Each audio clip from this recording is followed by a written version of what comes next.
Então, pessoal, nós chegamos à conclusão da nossa série da colocação de voz. Série essa que eu tentei abordar aí tudo que eu teria para ensinar. Bom, não vamos dizer assim tudo que eu teria para ensinar, porque ainda tem muito que se ensinar. Mas assim, tentando abordar os tópicos principais do ensino da colocação vocal. Que isso é mais importante do que ensinar canto propriamente dito. Como eu falei para vocês, afinação não é mais importante do que colocação. Isso é uma coisa que até hoje debatem. Não, afinação é tudo. Afinação não é tudo. Porque como eu falei para vocês já, é possível você cantar descolocado e afinado. A garganta é capaz de você afinar. Só que destrói a tua voz. Destrói as tuas pregas, né? Então os clássicos problemas de nódulo vocal, de calo.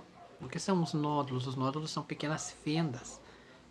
Não chega bem a ser a própria fenda vocal. A fenda vocal me dá um outro problema, mas o nódulo é como se fosse uma pequena fenda, umas brechas no, que ficam dentro das duas pregas e o som passa por ali, fica escapando e a pessoa não consegue executar o seu bom canto devido a isso. Isso é gerado devido ao canto na garganta, a voz descolocada. O calo são pequenas cicatrizes que ficam emboladas por entre as pregas e também geram dificuldade para cantar, gera muita dor. As pessoas têm que fazer tratamento profundo para se livrar disso e não se livra. É irreversível, a não ser com cirurgia, mas aí a pessoa nunca mais vai cantar o que outrora cantara. E a própria fenda, bom, a fenda é um malefício que assim, a pessoa não consegue nem falar mais. Ela é, desses três, a fenda vocal é o pior. Então, o que a colocação de voz nos ensinou de todos esses vídeos, 11 vídeos, ou 12, não sei mais, acho que é 11, é que o cantar com colocação vocal é você ter longevitude na tua voz. Ou seja, você vai cantar desde os teus 15 anos até os teus 50 anos. E eu digo mais ainda, você vai cantar até os teus 60, você vai cantar até o último dia da tua vida. Porque você está colocando a tua voz, você está fazendo o que há de ser feito para que a tua musculatura responda da maneira correta. Então, para que as tuas pregas, elas vibrem, elas se contraiam, elas se reprimam, elas se alonguem, elas se estreitem, elas se abram, elas se maleiem e elas se autoconheçam uma a outra da maneira correta, da maneira confortável. Como eu citei do bel canto, eu citei no outro vídeo aí, desde o ensino do bel canto, pessoal, nós viemos aprendendo a cantar confortavelmente. Inicialmente na ópera, havia muito desse negócio de fazer as coisas com o máximo de volume devido a não ter microfone. E então, só que isso desgastava demais, não conduzindo a garganta, não. Só que desgastava ao ponto de ficarem ofegados muito rapidamente. Então começaram a trabalhar em cima do bel canto. E aquele canto clássico tornou-se então uma coisa do bel canto, então transformado para que seja uma coisa bem projetada, com volume estridente, só que natural. E sem aquele esforço todo, aquela demanda toda de ar para acessar determinado volume, não. Então ali começou, isso aí foi meados do século XIX para o século XX, enfim. Aí é uma aula histórica também que nós poderíamos dar, mas o foco aqui é falarmos sobre a colocação vocal. Então, você cantando bem colocado, você vai ter voz, sempre. Reparem vocês que eu vim outro dia conversar com vocês, eu tava gripado, mas eu tava falando normal. E se fosse tocar de cantar uma música ali, eu ia também conseguir cantar normal. Mas apenas e unicamente por causa da boa colocação, tá? Então assim, o que nós vemos é por aí afora, é as pessoas que cantam muito na voz de peito. Suas passagens para voz de cabeça não são boas, devido a elas não terem a familiaridade com a voz de cabeça. Então acaba que fica nítido demais quando tais pessoas que cantam demais no peito passam suas vozes para a cabeça. Você facilmente consegue distinguir que há ali uma diferença notória e a não familiaridade para com a voz de cabeça. Então essa pessoa não tem agudos. Ela vai tentar gerar volume nas notas agudas, demandando do peito, que o peito não vai, infelizmente. Peito aí canta as notas graves. Apenas 3 ou 4 notas.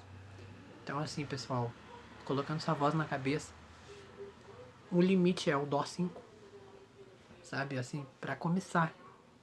Claro que depende da tessitura, vai. Eu tô jogando lá em cima porque, né? Enfim, eu sempre tento extrair o melhor de cada um.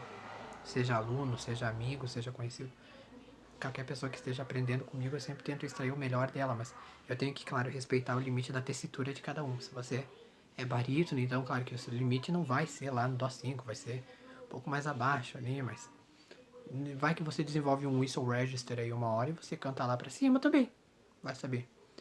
Sabe? Então, assim, mas não desviando do foco da colocação de voz. Então, você chegou nesse vídeo agora, caiu de paraquedas, volte a série inteira e assista desde o primeiro vídeo. Se você não sabe bem do que se trata a colocação de voz, então aí é melhor você acompanhar esse canal aqui desde o primeiro vídeo. Porque desde o primeiro vídeo eu venho preparando para quando eu adentrei na série da colocação de voz, todo mundo já está bem familiarizado com o que é colocação de voz. Que é basicamente cantar com a tua voz de cabeça e não com a tua voz de peito. Porque peito não é onde se canta todo o tempo. Peito é um registro para cantar as notas graves. São as notas graves da oitava 2, geralmente, tá? A oitava 3 você vai cantar na tua voz de cabeça. A oitava 4 nem se fala. Então, o que acontece, pessoal, falando fisiologicamente? A gente também tem que falar sobre a fisiologia um pouquinho. As pregas, elas ficam aqui, né? Quando nós fazemos a voz mista, de peito com cabeça, por exemplo, as pregas, ao invés de elas se abrirem mais assim, elas, como é que eu vou dizer? Elas ficam sim um tanto alongadas, só que a abertura dentre elas acaba sendo mínima.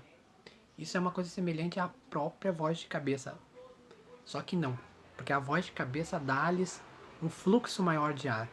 Embora o som que dá é que ela é uma coisa compelida, que é uma coisa comprimida, na verdade não.